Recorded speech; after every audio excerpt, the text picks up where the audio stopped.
Bonsoir tout le monde et ravi de vous voir en vrai. Et bonsoir à toutes celles et ceux que je ne vois pas en vrai, mais qui sont derrière leur écran. Je suis très contente de pouvoir participer à ce programme proposé par les amis du FRAC Bretagne qui s'appelle Plaisir partagé. Et moi, j'avais ce soir envie de vous partager le plaisir que j'ai eu à découvrir le travail de cette artiste américaine qui s'appelle Martha Rosler et qui est présente dans la collection parce qu'on possède 2 œuvres d'elle. Et donc ce soir, je vais vous parler par la bande de ces 2 œuvres-là, mais surtout d'une vidéo qui m'a beaucoup intéressée, qui s'appelle Semiotics of the Kitchen. Et j'ai choisi d'avoir une approche qui traite également en fait de comment ça s'inscrit dans une histoire des émissions de télévision culinaire et aussi comment ça s'articule avec l'arrivée en Occident des pratiques féminines liées à la vidéo, avec le médium de la vidéo. Donc voilà, je vais vous parler de tout ça et j'espère que je serai claire. Et n'hésitez pas à me poser des questions si vous avez envie. Voilà. Donc je vais partager tout de suite mon écran et puis je vais rentrer tout de suite dans le vif du sujet. Donc Martha Rosler, c'est une artiste qui est engagée dans les mouvements féministes et anti-guerre dès la fin des années 1960. Elle est née en 1943 à Brooklyn, dans l'État de New York. Et donc, elle va développer une pratique artistique qui procède d'une réflexion critique vis-à-vis de la société américaine, jusque dans sa plus récente actualité. Elle utilise la photographie, le photomontage, la performance et la vidéo, et elle interroge dans son travail les relations de pouvoir et de domination entre les idéologies politiques et les individus. Et donc, elle traite plus particulièrement de la place des femmes, de l'espace urbain et aussi des offensives militaires engagées par les États-Unis, donc tout d'abord au Vietnam, mais aussi en Irak. Ce qu'on peut dire également, c'est que l'écriture, la poésie, la prose tiennent une place importante dans son œuvre. Elle a d'ailleurs publié des essais de référence sur la photographie documentaire, l'art féministe, le pop art, l'art conceptuel. Et elle mène, en plus de sa pratique artistique, une activité de critique d'art. Et elle enseigne à la Rutgers University dans le New Jersey. Alors là, ce que vous voyez ici, c'est des œuvres qu'elle a débutées à partir de la fin des années 60. Elle va commencer avant de faire ses photomontages, elle va commencer avec la peinture, mais elle va très vite passer justement à ce travail de photomontage avec des thèmes quasi surréalistes qui utilisent surtout l'image des femmes. Et c'est une artiste, et je ne vais pas m'étendre sur ce sujet qui est très vaste, en fait, la question du photomontage, des romans collages surréalistes aussi, puisqu'il y a un lien clair entre sa pratique et les pratiques surréalistes. On pense à Max Ernst notamment, et aussi des artistes américaines de son époque, un petit peu avant, et aussi la Beat Generation installée sur la côte ouest américaine. On pense à Jess, une artiste de San Francisco qui a beaucoup compté pour Martha Rosler. Mais comme mon sujet aujourd'hui n'est pas de parler spécifiquement de ces photomontages, je vais vous parler de ce sujet-là qui est très passionnant, mais qui pourrait faire l'objet d'un autre plaisir partagé. Néanmoins, puisque ce sont des œuvres de la collection du FRAC, je voulais quand même vous en parler. Donc là, ce sont des œuvres qui sont issues d'une série qui s'appelle House Beautiful, Bringing the War Home en 1967. En fait, c'est comme donc dans le travail de Martha Rosler, il y a des liens directs avec la culture du tract politique. Et là, elle utilise en fait un montage de 2 revues différentes, qui sont la revue Life et la revue House Beautiful. Donc la revue Life, c'est un peu notre Paris Match, si on veut. Et House Beautiful, c'est un magazine en fait de décoration, d'intérieur surtout. Et donc ce qu'elle crée, ce sont des chocs en fait entre 2 réalités différentes. Donc là, pour cette œuvre-là, donc, qui s'appelle First Lady, Pat Nixon, on voit en arrière-plan, alors non pas la guerre du Vietnam, mais une image de Bonnie and Clyde, qui a été photographiée à sa mort. Dans cette œuvre-là, qui s'appelle House Beautiful, entre parenthèses, Giacometti, ce qu'on voit, c'est donc un intérieur assez chic américain, avec une statue d'Alberto Giacometti, qui est l'homme qui marche, et c'est ça toute l'ambiguïté d'ailleurs qu'elle soit placée dans cette œuvre, qui regarde en fait, ou qui semble marcher de façon parallèle avec une vue une photographie qui a été prise au Vietnam pendant la guerre, justement, donc une sorte de terrain de guerre, quoi. Et cet homme qui marche,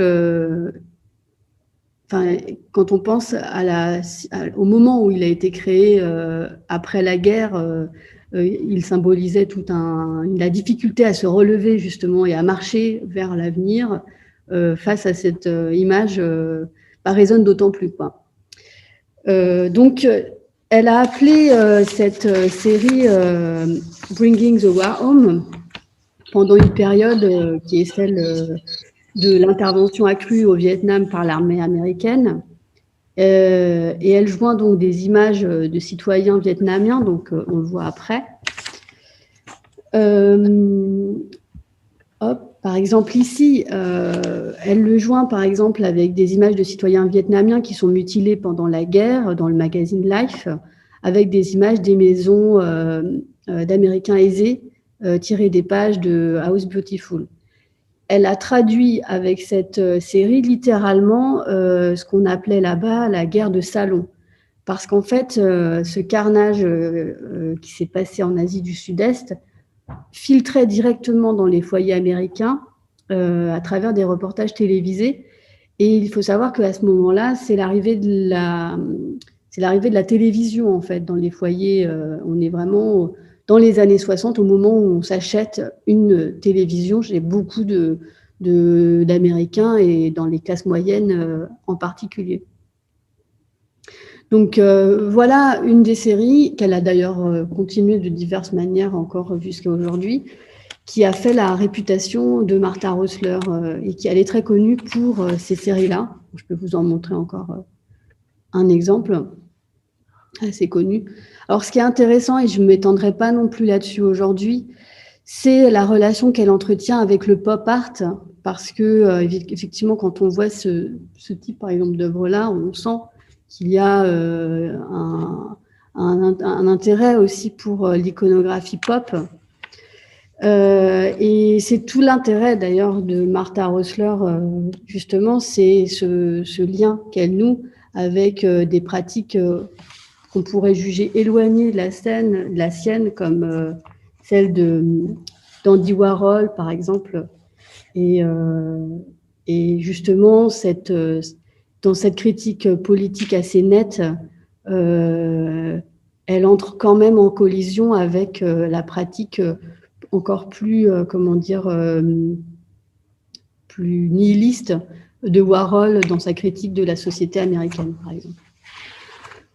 Je vous ai mis simplement pour mémoire un petit montage de Max... Oula, j'ai été trop rapide, excusez-moi. De Max Ernst, simplement pour qu'on ait en tête, en fait, ce sujet des photomontages surréalistes dont je parlais tout à l'heure. Donc, pour vous situer, quand même, d'où elle vient, Martha Rosler, donc elle a évolué... elle a fait son apprentissage de l'art à l'Université de Californie, à San Diego. Donc, intéressant de se dire qu'elle venait de New York, qui avait une scène artistique très, très foisonnante, très conceptuelle. Et elle a voyagé à l'ouest,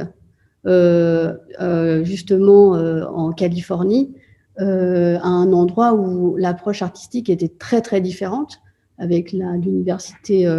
elle n'était pas à Cal Arts, qui était une université qui était couplée avec Disney, qui a permis l'essor de plein de pratiques artistiques très intéressantes, justement, qui étudient beaucoup les médias.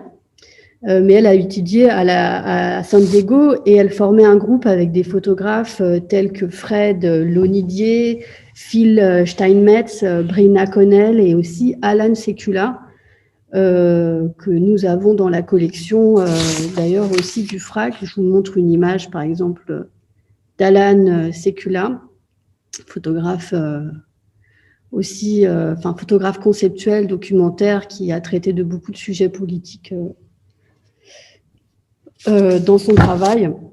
C'était un groupe, ces photographes qui étaient très engagés politiquement à gauche, qui fréquentaient d'ailleurs le groupe littéraire de Fred Jameson, et aussi les cours de Herbert Marcus aux côtés de Angela Davis, qui était étudiante à ce moment-là. Donc voilà dans quel terreau ils étaient. Ils se sont malgré tout détachés, et elle aussi, de la photographie conceptuelle, dans le sens où elle et son groupe ne cherchaient pas à éliminer les formes narratives et traditionnelles de la représentation sociale. Et son intention était de représenter le social et même d'employer le récit et des formes de subjectivité. Et elle explique d'ailleurs cette volonté de redécrire, de se ressaisir de la photographie américaine, de la photographie sociale américaine.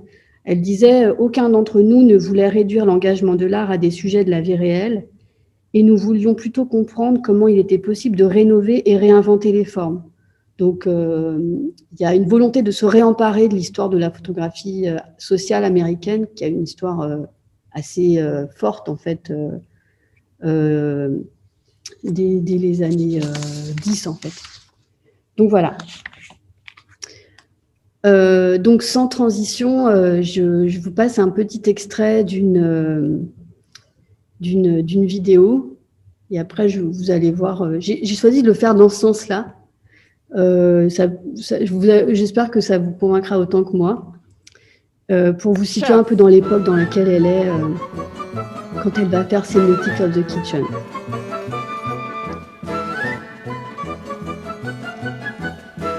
The French Chef is made possible by a grant from the Polaroid Corporation. Welcome to the French Chef. I'm Julia Child. All you need to make an omelet is a hot fire, and you need a bowl, and you need some butter, some salt and pepper, and some eggs. Then you have to have the right kind of an omelet pan, because as you saw how that omelet was made, you have to manipulate the pan to get the eggs moving around so that they will form the omelet. And this is called an omelet pan, but it's not the kind of an omelet that we're going to use. This is made for the souffle or puffy omelet, so that's not it. Now there is a omelet pan which we call the status pan, which costs a great deal of money and is of very highly polished aluminum, and it's about 3/8 inch thick. And there is also the plain old no-stick pan, and it's the no-stick pan that I think is very good to use, and they're not very expensive, and it works out absolutely perfectly.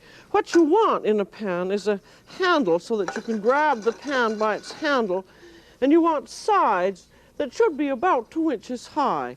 And that other pan, I don't think the sides are quite high enough.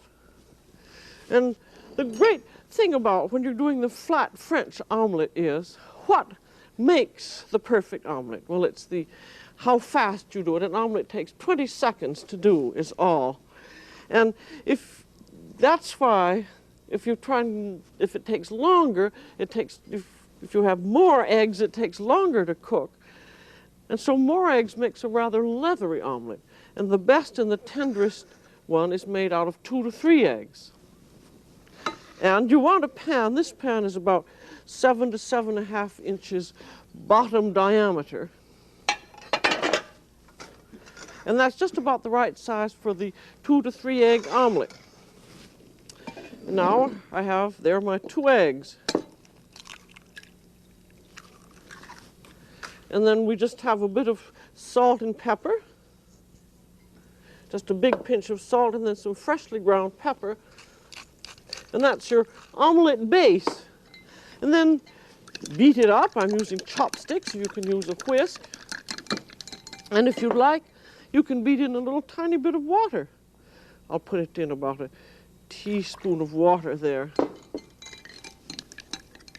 And this is going to be omelet for one person, 2 to 3 eggs. And then if you'd like rather use a whip, you can do that. But when you beat up the eggs, you beat them up just enough to blend the whites and the yolks. You don't really beat them. So there's your omelet mixture ready. And now you have your pan over high heat, and then you want a good tablespoon of butter.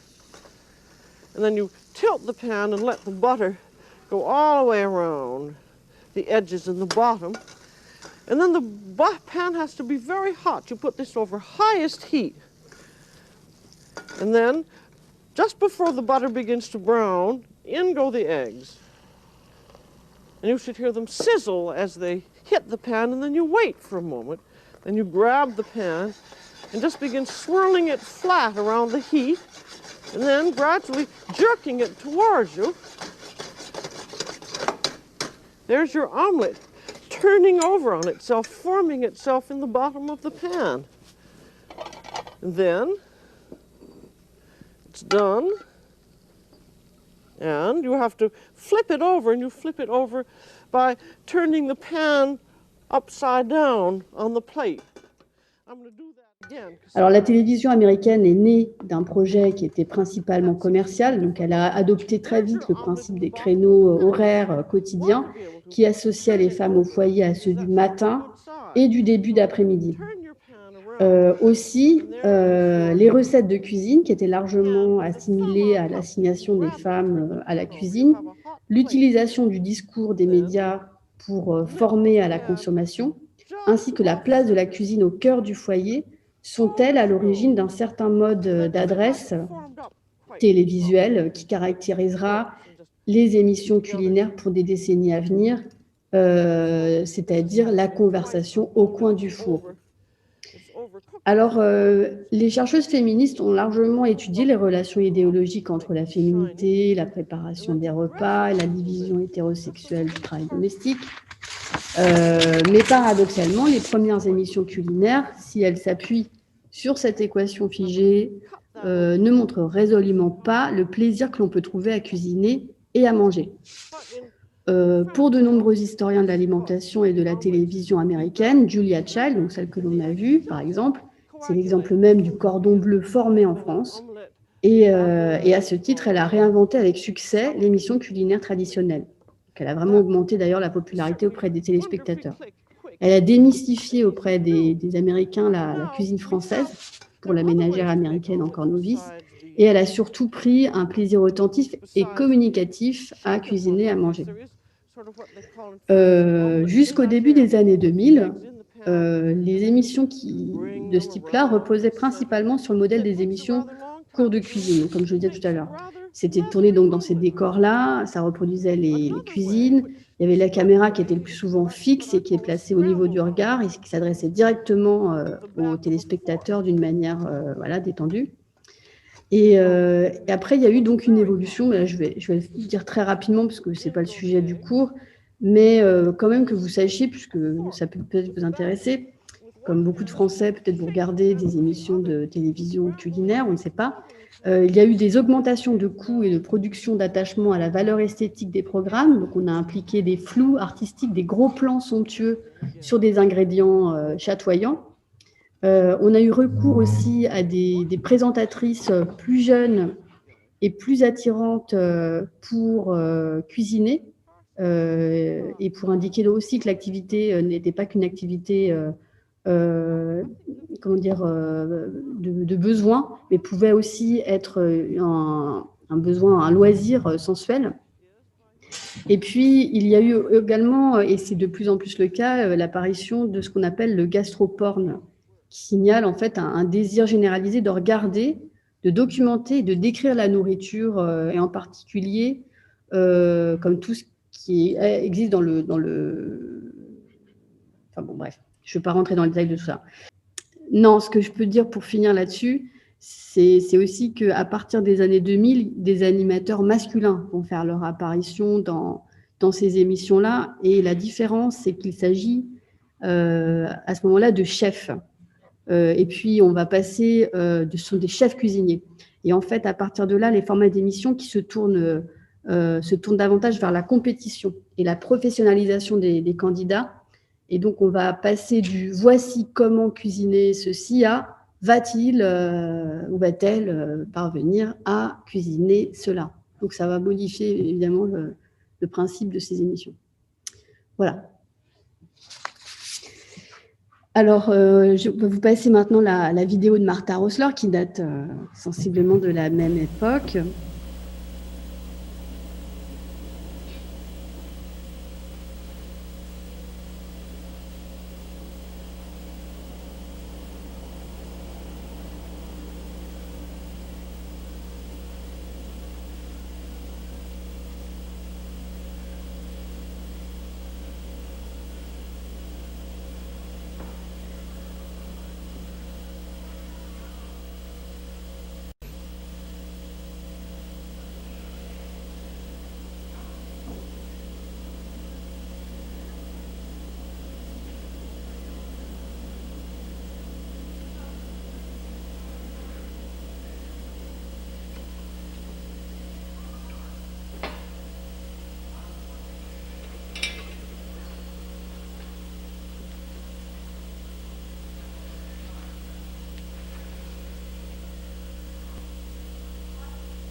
Apron.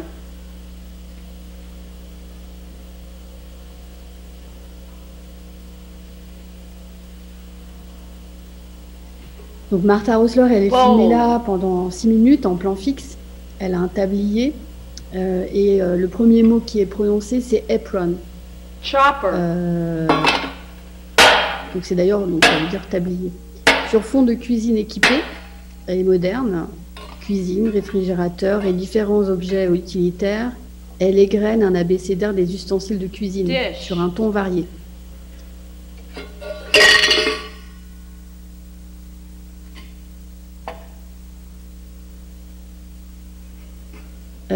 À chaque lettre, elle correspond à un instrument qu'elle prend en main et dont elle mime l'utilisation, avec de moultes gestes et bruits en proférant visuellement une définition des plus fantaisistes.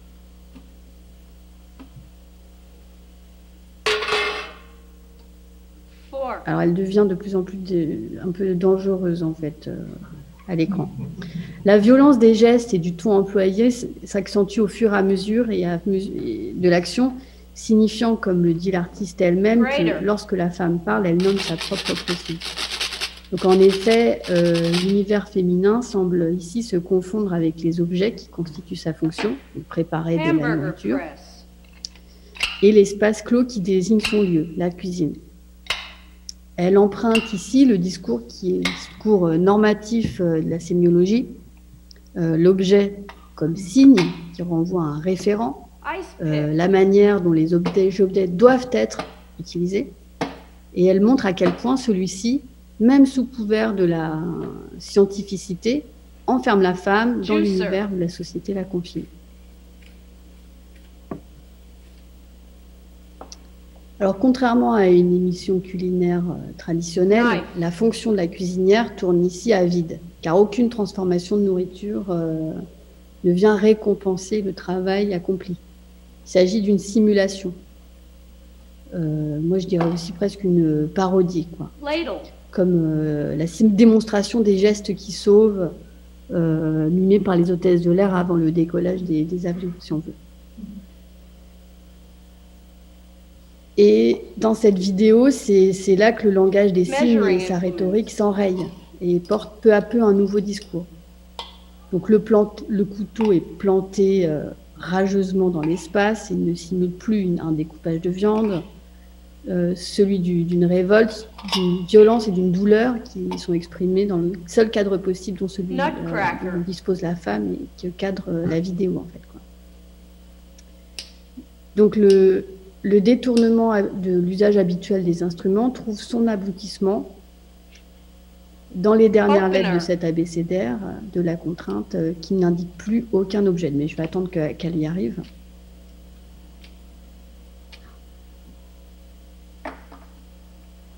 Pen.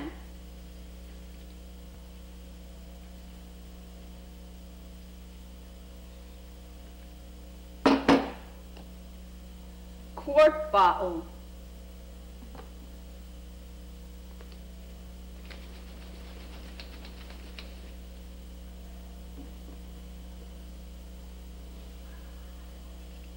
Rolling pin.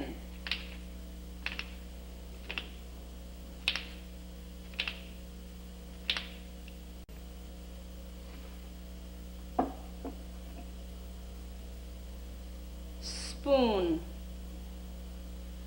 Donc là, elle fait les dernières lettres U, V, W, X, Y, Z.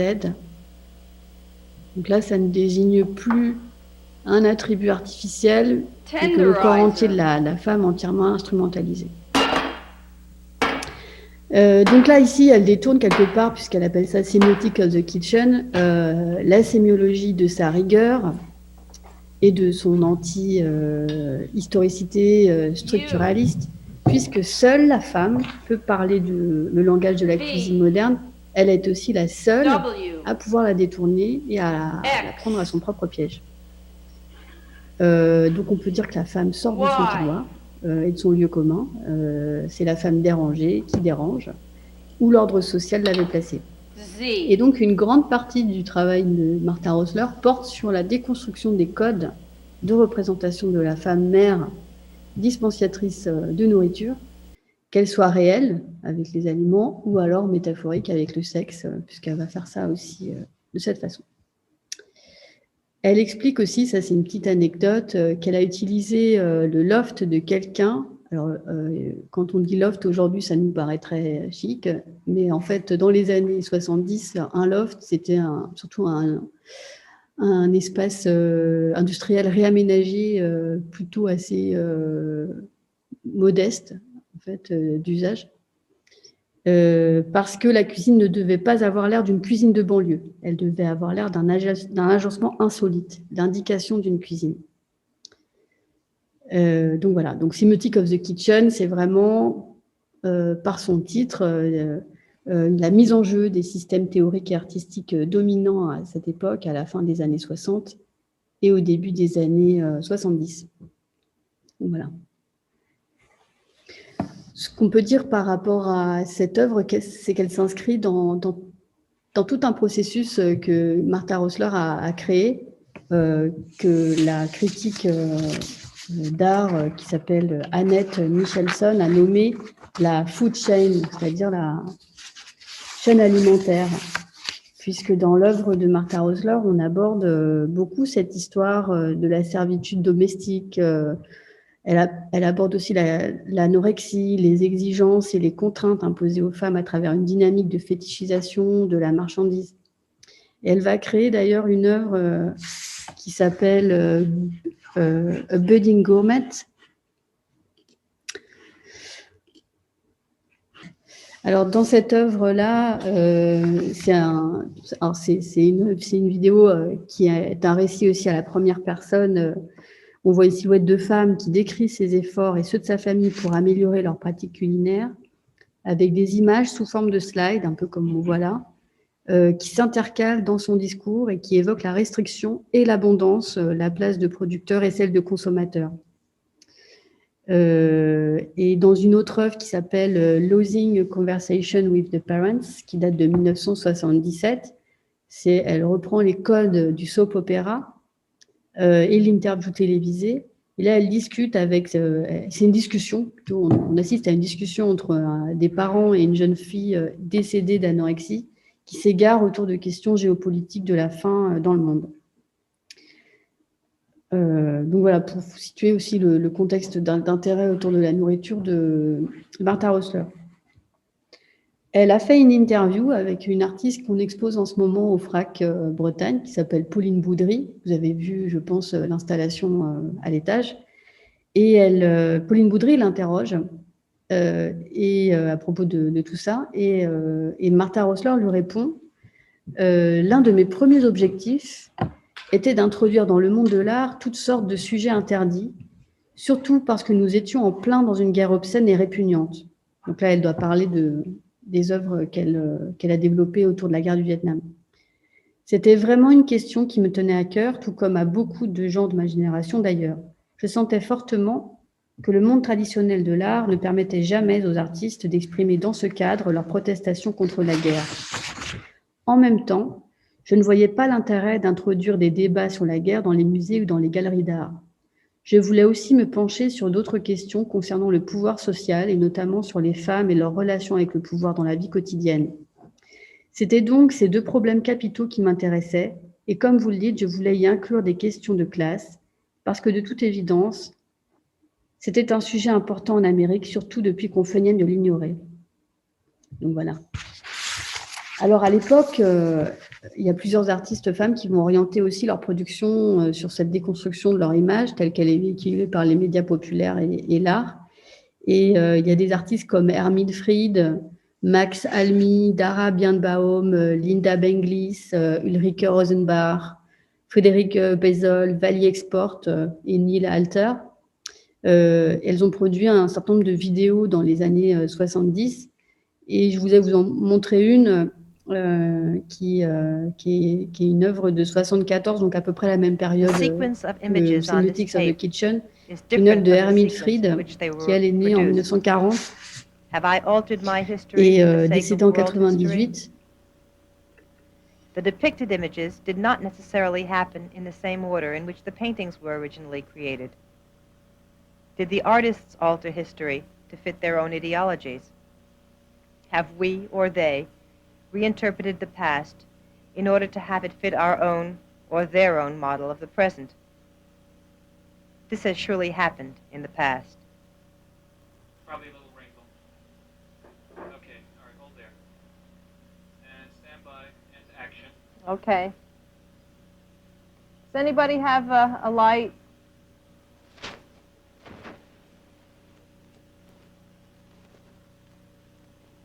More. Thanks. Okay. We're going to have to get started soon. Do you have a camera, Lizzie? Sure. Is it on? Thanks. Find the circle, Okay. Lizzie. Okay. Stand by to cover up. Okay. Hey, looks good. Simplement parce que j'ai pas les sous-titres et la voix est pas forcément facile à comprendre si on ne parle pas couramment anglais. Ce qui est intéressant dans cette œuvre, juste pour vous situer, puis après je remets un petit passage, c'est une œuvre qui revisite, donc c'est une œuvre qui s'appelle Art Air Story, qui date de 74, comme j'ai dit, et qui revient sur les grands chefs-d'œuvre de l'histoire de l'art. Elle y incruste son visage et celui de ses amis à la place des madones silencieuses et des figures féminines représentées dans l'art plus moderne. Et elle utilise là une technologie assez sophistiquée pour l'époque, en y incrustant des équipements vidéo dans les mains de ces mêmes personnages aussi. Et donc elle commente aussi, en voix off la réalisation de la bande et la difficulté de produire une histoire de l'art du point de vue des femmes. Et du coup, j'ajoute aussi que ce qui est intéressant, c'est de voir que cette approche a fait son chemin. Il y a une exposition qui a ouvert le 19 mai à Paris, Centre Pompidou, qui s'appelle Elles font l'abstraction, par exemple. Et donc, il y a beaucoup de personnes aujourd'hui dans les milieux d'art qui s'interrogent sur la relecture de l'histoire de l'art. Et ces artistes ont été à la base de ce type de réflexion. There were those who felt that the individual, acting on his own, could make a sound that could be heard. There are those who felt that the alteration of a single, insignificant event could, would, and did alter the course of history. Can't you ever help with the kids? Can't you ever help around the house? Paint, paint. My neck hurts, Paul.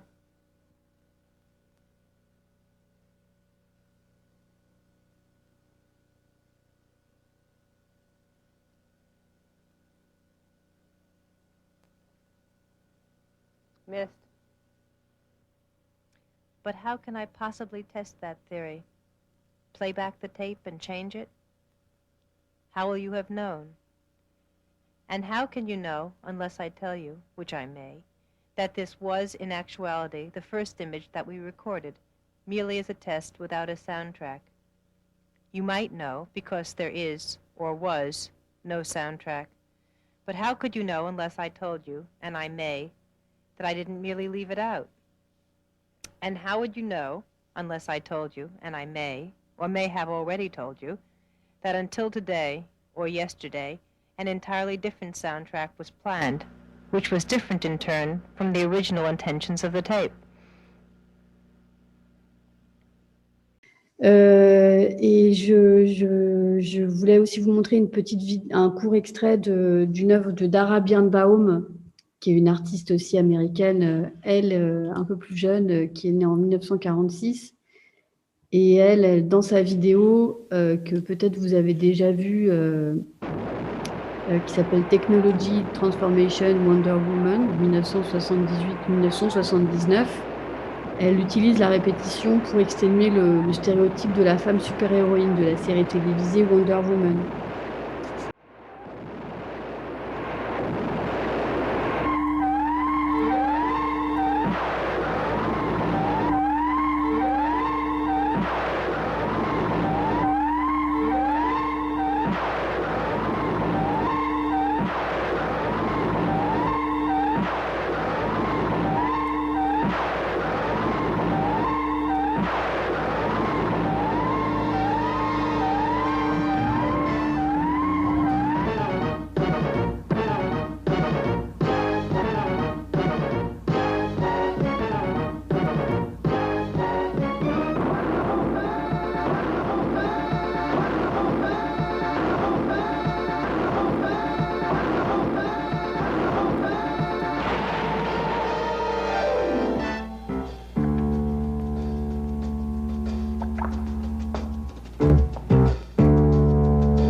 Donc dans cette œuvre, vous l'avez bien compris, Dana Birnbaum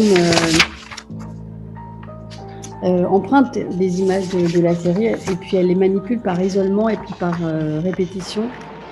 Et je vois ce corps qui virevolte sur lui-même, et puis la femme miracle qui se vide petit à petit de toute son épaisseur fictionnelle et qui devient une pure chose et un pur mouvement qui sert simplement d'argument commercial et capteur d'énergie sexuelle. Et ce que le texte de la chanson qui défile confirme aussi, quoi.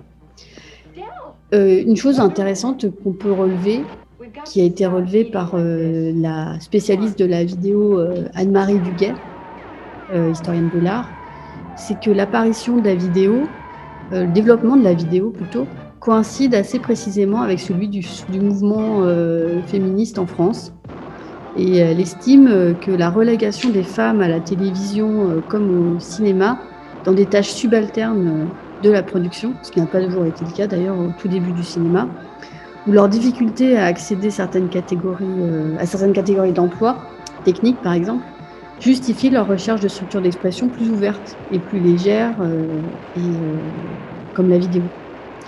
Donc elle pose d'ailleurs une question, elle dit il est vrai que par rapport au cinéma, qui est un terrain essentiellement occupé par les hommes, la vidéo a été et est encore un outil que les femmes ont approché théoriquement et pratiquement.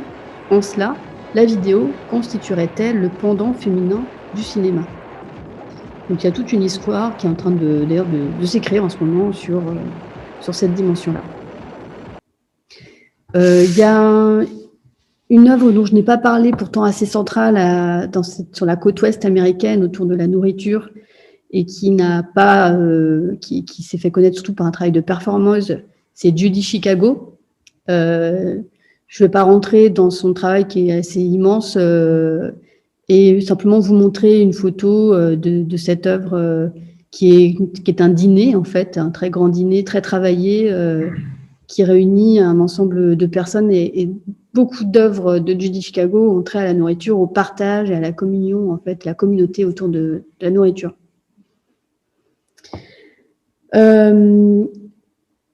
Moi, j'avais aussi envie de parler parce qu'on l'a avec Anne-Marie Duguay, on est intervenu en Europe. En fait, il y a eu évidemment en France des artistes à travailler sur la question, la relation entre l'intimité, la politique, les formes de domination au sein de la famille. Et Jean-Luc Godard a fait partie de ceci. Et il a développé un film très intéressant qui est un peu, charnière, puisque c'est un des premiers films où il va introduire le dédoublement de l'image au sein d'une seule image filmée. Et c'est un film qui s'appelle Numéro 2, qui date de 1975, comme Semiotics of the Kitchen. Donc, je vais vous passer un petit extrait. Et puis après, j'en parlerai un petit peu plus. Machine, tu vois, moi, machin, relation avec une machine, puis homme, femme, machin, machine. C'est quoi ici, tu demandes? C'est une bibliothèque. Alors où y sont les bouquins? Il n'y a pas de bouquins parce que c'est une imprimerie. On imprime. On n'imprime pas du papier. Du papier, tu sais, c'est comme ça qu'on appelle l'argent les traites qui circulent entre les banques. On appelle ça faire du papier. Mais ici, on ne fait pas de papier, pourtant on imprime. Alors qu'une imprimerie, non, c'est pas une imprimerie parce qu'on lit les livres, etc. Je sais pas si... En biologie, tu vois, c'est une usine ici. On pourrait dire c'est une usine. Le corps, c'est une usine. Mais ici, c'est une usine, tu vois. J'écoute la machine. Toi, la machine va plus vite. T'entends? Puis la machine, elle va moins vite. Puis moi, je suis le patron. Mais je suis le patron, je suis un patron spécial parce que je suis l'ouvrier aussi. C'est parce que je suis pas seul qu'en tant qu'ouvrier, on a pris le pouvoir. Les autres, je t'en parlerai, ils sont là, ils travaillent. Puis j'écoute le bruit de l'usine. J'étais malade longtemps, puis ça m'a fait penser à l'usine. Je dirais qu'ici, tu vois, ce qui va pas, c'est qu'il y a trop d'ADN, puis il n'y a pas assez d'ARN. Puis c'est pas ce que c'est, pourtant on apprend ça à l'école, puis tu vois, on ne peut pas se servir après de ce qu'on apprend à l'école. Puis ça fait chier, parce que le gouvernement, il a fermé la moitié des écoles dans la région. Il nous faut à l'école... Donc dans ce film-là, c'est un très court extrait, hein. C'est le premier film de Jean-Luc Godard et d'Anne-Marie Méville, qui vont réaliser dans le cadre de l'atelier Son-Image, qui a été créé à Grenoble dans les années 70. Et au début du film, on voit Jean-Luc Godard qui se filme au milieu de ses machines, avec des postes de télévision, des écrans, la régie vidéo, la caméra, les pellicules, la table de montage. Et en fait, il parle de lui et de sa position dans le cinéma de l'époque. Et les cinéastes, avec ce film et aussi l'atelier Son-Image, vont créer une sorte de film-programme, un travail possible avec la vidéo, que Jean-Luc Godard sera amené à développer dans la plupart des films qui suivront. Mais ce film-là dresse un portrait en quasi huis clos d'une famille dans un HLM. Et on y trouve la volonté de mettre en évidence les interactions qui existent entre le quotidien, l'intime et la politique. Et pour ce faire, en fait, ils exploitent les possibilités du montage de la vidéo avec des incrustations de texte, avec des clignotements, des ralentissements, des arrêts sur image, des choses qu'après on va trouver beaucoup dans des pratiques de vidéo et de cinéma.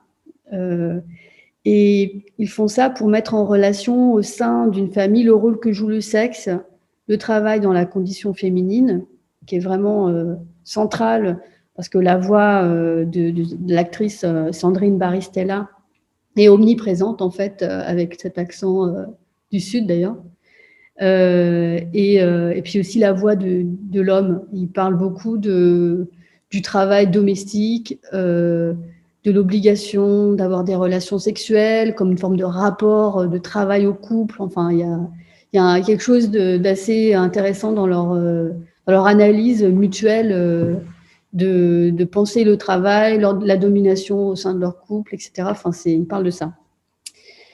Et je voulais vous parler aussi d'un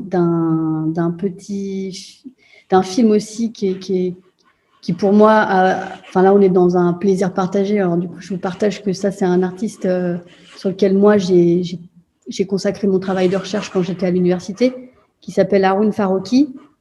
Et donc là, je pense que par contre, au niveau du format, ça devrait marcher ici.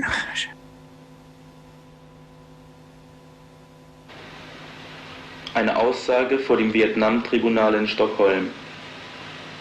Ich heiße Thai Binh Dan, bin vietnamesischer Nationalität, geboren 1949. Ich möchte hier die Verbrechen der amerikanischen Imperialisten, begangen an mir und meinem Dorf, anzeigen. Am 31. März 1966 gegen 16 Uhr hörte ich, als ich gerade das Geschirr abwusch, den Lärm von Flugzeugen. Ich stürzte zum Unterstand, aber kaum war ich durch die Tür, wurde ich von der ganz nahen Explosion einer Napalmbombe überrascht. Die Flammen umgaben mich von allen Seiten mit einer unerträglichen Hitze, dann wurde ich ohnmächtig.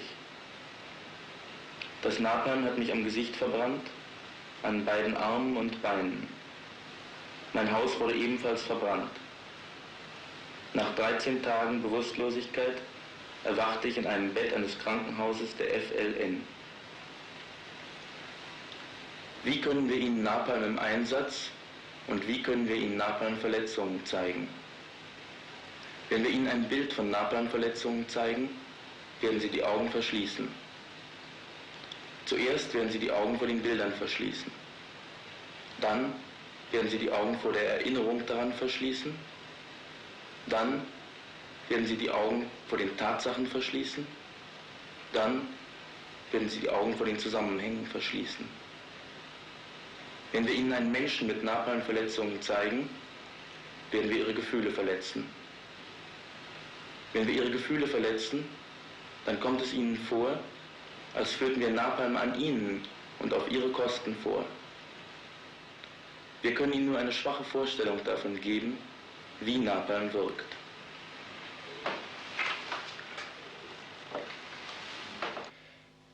Eine Zigarette verbrennt mit etwa 400 Grad. Napalm verbrennt mit etwa 3000 Grad Hitze. Wenn die Zuschauer mit den Folgen von Napalm-Einsätzen nichts zu tun haben wollen, dann muss man untersuchen, was sie mit den Ursachen von Napalm-Einsätzen zu tun haben. Napalm brennt mit 3000 Grad Hitze. Selbst der kleinste Spritzer brennt eine halbe Stunde lang. Bei der Verbrennung werden giftige Gase frei, die die Atemwege angreifen. Die giftigen Gase treiben zudem die Menschen aus den Unterständen.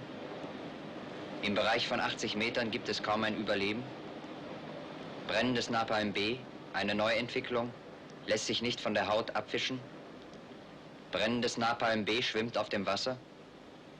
Es lässt sich kaum ersticken. Kann man es noch ersticken, so ist es in den meisten Fällen zu spät. Die Haut ist dann heruntergebrannt und in den meisten Fällen ist auch das Fleisch bis auf die Knochen heruntergebrannt. Wenn Napalm brennt, ist es zu spät zum Löschen. Man muss das Napalmfeuer dort bekämpfen, wo Napalm hergestellt wird, in den Betrieben.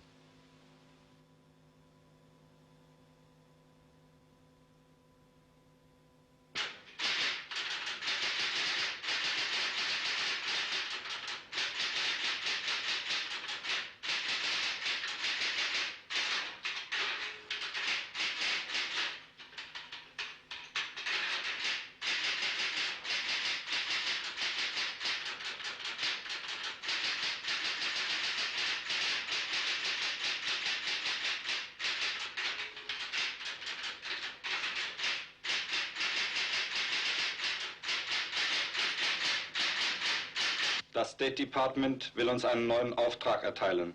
Es handelt sich um die Herstellung von Brandwaffen, Brandbomben und Flammenwerfern. Das State Department hat ein Szenario beigefügt.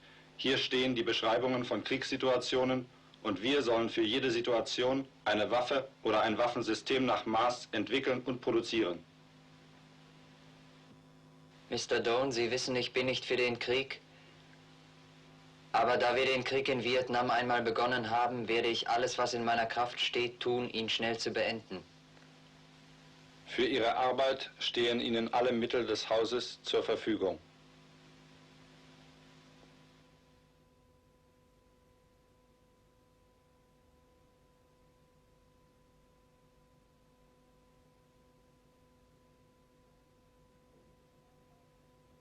Napalm ist der Name für eine dickliche oder Geleeartige Masse, die in C'est un Gasolingelee cinéaste enthalten ist und qui a débuté donc avec ce type de film-là.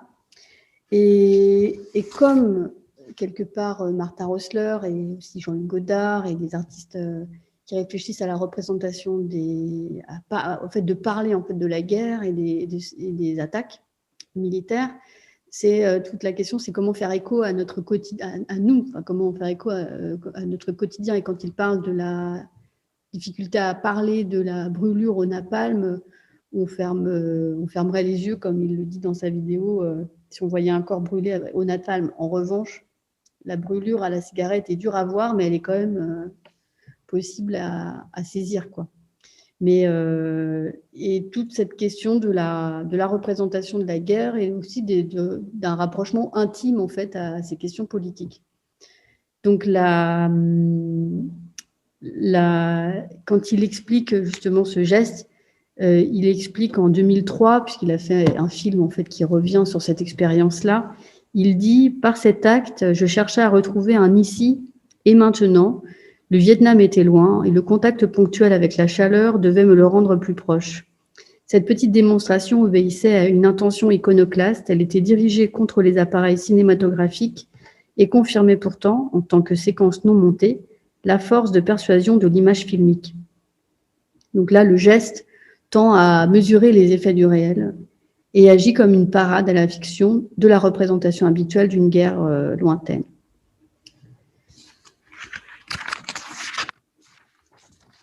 Donc voilà, je vous ai dressé un petit paysage autour de l'œuvre de Martha Rosler avec Semiotic of the Kitchen, et on a parlé aussi des œuvres de la collection du FRAC, de la série Bringing the War Home. J'espère que ça vous a intéressé, et je suis disponible si vous avez maintenant des questions évidemment à poser. Je propose qu'on continue comme ça. Comment est-ce que l'œuvre a été reçue à l'époque? Vous parlez de laquelle? De l'œuvre centrale, c'est de Martha Rosler. Martha Rosler. Martha Rosler? Rosler, pardon. La vidéo, vous voulez dire? Oui, la vidéo, oui. Où elle a parodie cette émission Je dirais que... Alors, je dirais qu'elle n'a pas bénéficié immédiatement d'une visibilité importante. C'est une artiste ça a pris quand même... je pense que c'est à partir des années 80 qu'elle a vraiment eu une visibilité, et on a regardé à nouveau son travail, et son travail a été, je pense, a accompagné vraiment tout un courant de pensée féministe, historienne et d'historiens de l'art dès la fin des années 70, quoi. Mais